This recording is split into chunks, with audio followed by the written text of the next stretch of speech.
All right, guys, I decided to go ahead and test out my Spektrum 2-in-1 combo ESC and receiver that came with my Axial Capra 1/18. Now, I was satisfied with how that performed on the Capra when I first got it. I wanted to turn the Capra into full-wheel steer, and by doing that, I couldn't make it work the way function the way I wanted, because it had the 2-in-1 ESC and transmitter, and I wanted a transmitter that I can adjust the rear steer separate from the front steer. So this Spektrum controller would not let me do that, so that's why I took that off and went with a different digital controller for the Capra. But I really like this little controller. I like the Spektrum system they have. It works pretty well. Yeah, I believe it doesn't say 3S on it, but I have looked through several people's comments and stuff on different videos, and they mentioned they ran theirs on 3S, but it was really fast. And that was their Capra. But this thing, I'm satisfied with the speed on 2S, so I don't see any need to put 3S on it.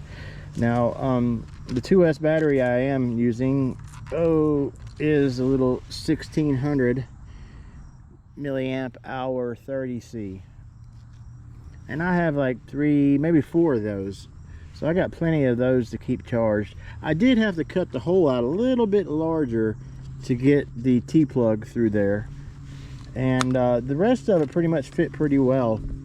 You know, you can't even see. I did put the on-off switch right there. There's a little groove cut out, and it just fit perfect in there, so it almost looks like it's made for it. This is like directly above but out of the way of the servo.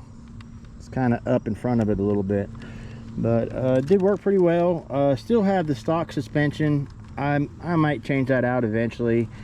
Honestly, as small as this one is, I'm not really sweating it. I actually like the leaf springs in the back. I'm just now getting more familiar with leaf springs this year, so I kind of enjoy having them on trailing.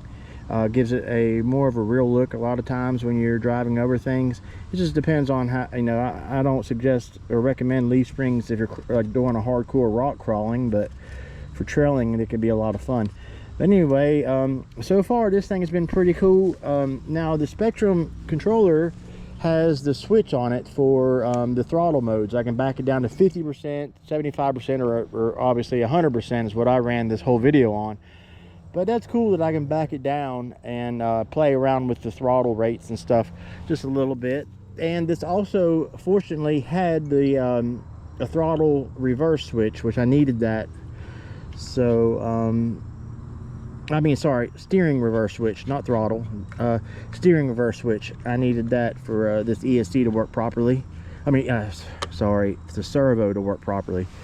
So when I first hooked it up, it was steering backwards. I was like, oh no, but I flipped the controller over and bam, there's a steering reverse switch. I was so glad to see that. So now the steering's working just fine. But of course, I could have just, you know, opted for to go out and buy another servo for the thing, but I didn't want to do all that. But I was fortunate this had that switch. But actually, the servo's surprisingly fast on this thing.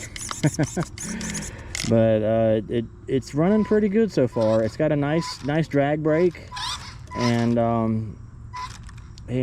like it. Now my stock setup was supposed to have a drag brake. I've talked to multiple people, and they said theirs on low speed has a drag brake. Well, mine didn't. It had to have been a programming issue whenever they designed mine, but I'm not sure. I don't know why mine didn't work correctly. But all right, guys, if you like this video, hit that like button. You got any questions for me, hit me up in the comments. Hope you guys are doing well, and as always, thank you for everything.